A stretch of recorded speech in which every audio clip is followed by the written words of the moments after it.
Hello everyone, my name is Lloydie at welcome po ulit sa video ko! So today, nakikita ninyo sa inyong screen, ang atin pong topic ay question and answer Tegicom Samsung Insurance. Kasi lately, ang dami pong mga EPS ang nag-exit at nagtatanong tungkol sa Samsung Insurance.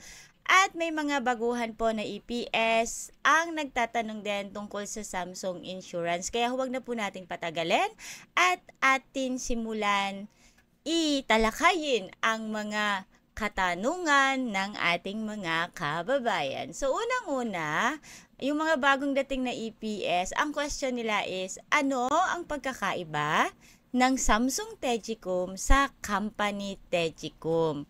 Kapag po ba ako ay nag-exit, makukuha ko po ba ang Tegicom ko sa Samsung at ang Tegicom ko sa company?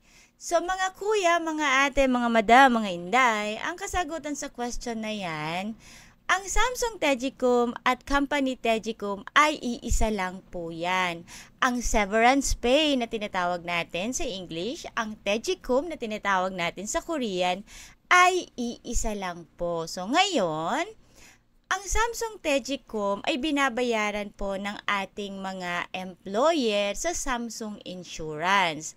Ang Company Tegicom naman po, just in case na kayo ay mag-e-exit na, lilipat na kayo ng Pilipinas, lilipad na kayo pauwi sa atin sa Pilipinas, kung ang kabayaran ng inyong Tegicom sa Samsung Insurance ay kulang, yung kakulangan, yun po yung tinatawag natin na Company Tegicom o yung Tegicom Chaek.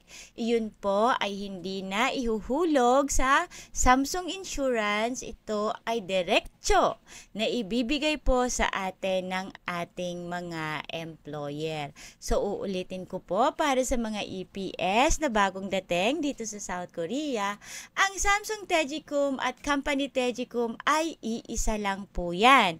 Nagkakaroon lamang po tayo ng Company Tegicom kung sakaling kulang ang ibinayad, ang niremit, ang inihulog ng ating employer sa Samsung Insurance. So halimbawa po, tayo ay uuwi na ng Pilipinas. Kinompute ang ating dapat ay severance pay, Tegicom, at ang kabuuan dapat ng ating matatanggap ay 10 million won.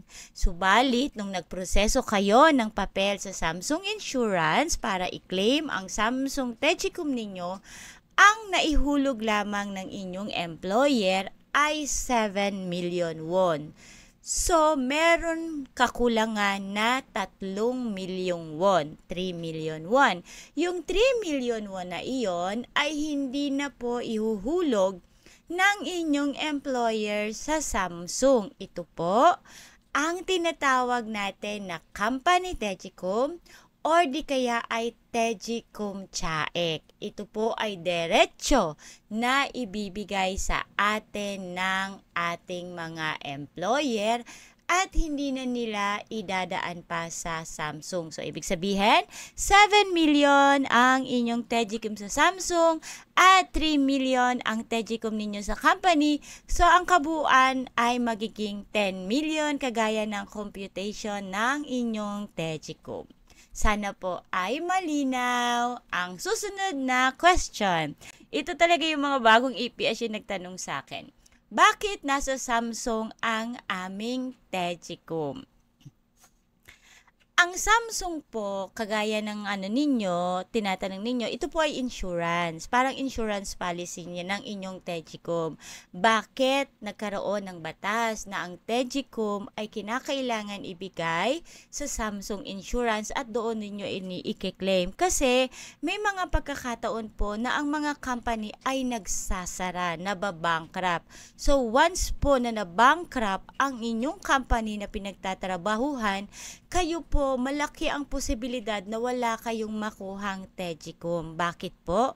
Just in case na ang company ninyo ay nag-declare ng bankruptcy, ang lahat ng pera na makukuha sa kanila ay ibabayad muna yan nila sa kanilang mga dapat bayaran, responsibility.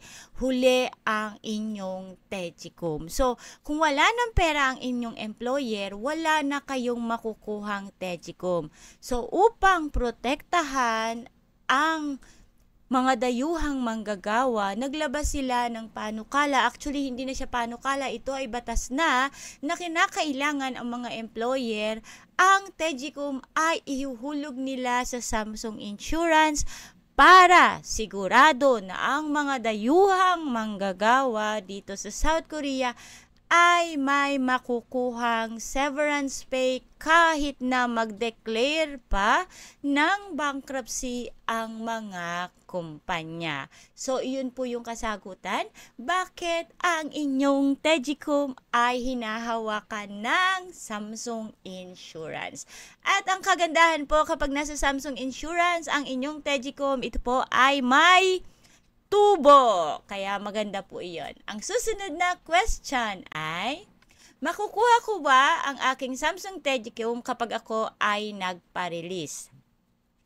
Sa mga EPS po na magpaparelease, kung kayo po ay less than 1 year sa inyong mga kumpanya, ang Tegicom po ninyo sa Samsung ay babalik po sa inyong mga employer. Dito po sa South Korea, kinakailangan ninyong makapagtrabaho ng 1 taon sa inyong kumpanya para kayo ay makakuha ng severance pay. So, follow-up question nyo. Ma'am, sabi nyo, yung aming Tegicom nasa Samsung para siguradong makukuha namin. Yes po, totoo yun. Pero kinakailangan para makuha ninyo ang inyong Tegicom sa Samsung, kayo ay naka-1 taon sa inyong company bago kayo magpa-release. Kapag kayo po ay walang 1 taon sa inyong company, hindi nyo po makukuha ang Samsung Insurance, Tegicom ninyo sa Samsung Insurance, ito ay i-claim po ng inyong employer. So, make sure na kung kayo po ay nagpaplanong magpa-release, siguraduhin po ninyo na kayo ay naka-1 taon sa kumpanya na inyong pinagtatrabahuhan para siguradong kayo ay makakakuha ng Tegicom sa Samsung. At ito po ay inyo lamang makiklaim kung kayo ay uuwi na ng Pilipinas. So, halimbawa po, para mas malinaw, kayo ay nagpa-release. Ngayon, nakakuha na kayo ng bagong kumpanya at yung bagong kumpanya ninyo ay naguhulog na rin sa Samsung Insurance.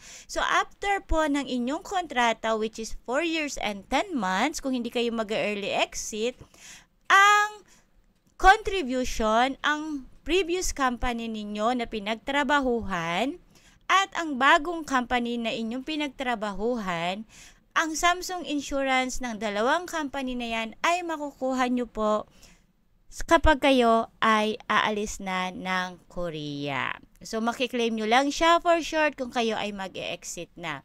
Nasa sa inyo po kung gusto ninyong kuhanin sa airport or kung gusto ninyong i-claim kapag kayo ay nasa Pilipinas na. Kung paano ang proseso ng pag-aayos ng Samsung Insurance sa susunod na topic po natin, iyan gagawin. Okay po ba?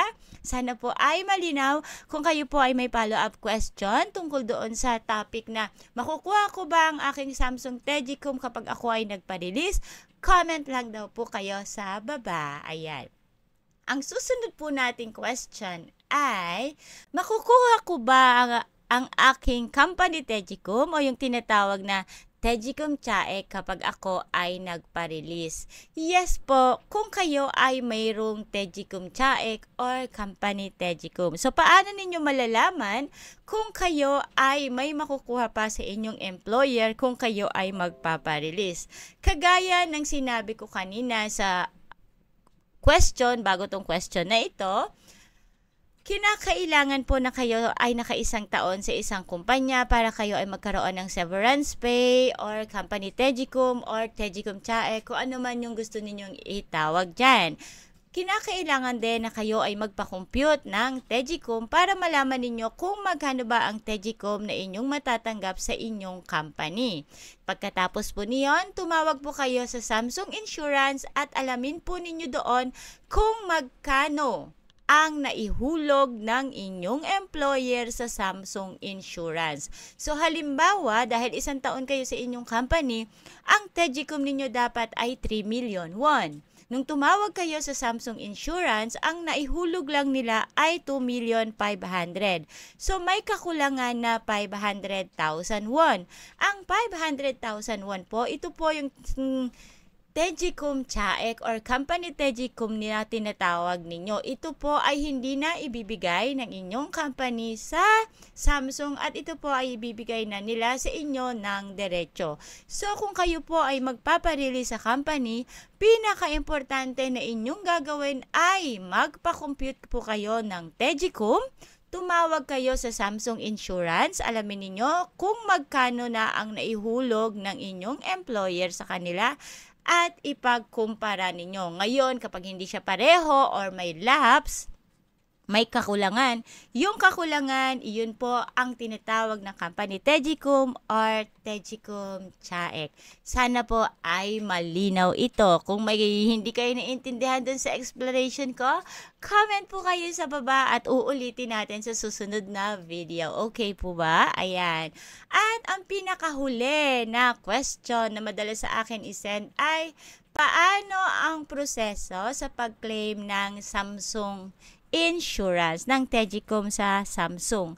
So kung kayo po ay uuwi na ng Pilipinas, siguraduhin po ninyo na kayo ay mayroon ng airline ticket, exit clearance, application form galing sa Samsung Insurance, Xerox copy ng inyong passbook, Xerox copy ng inyong ARC, Xerox copy ng inyong passport. At ito po ay ifa-fax ninyo sa Samsung Insurance para ma-process ninyo. Siyempre, kailangan ninyong filled upan yung inyong mga application form.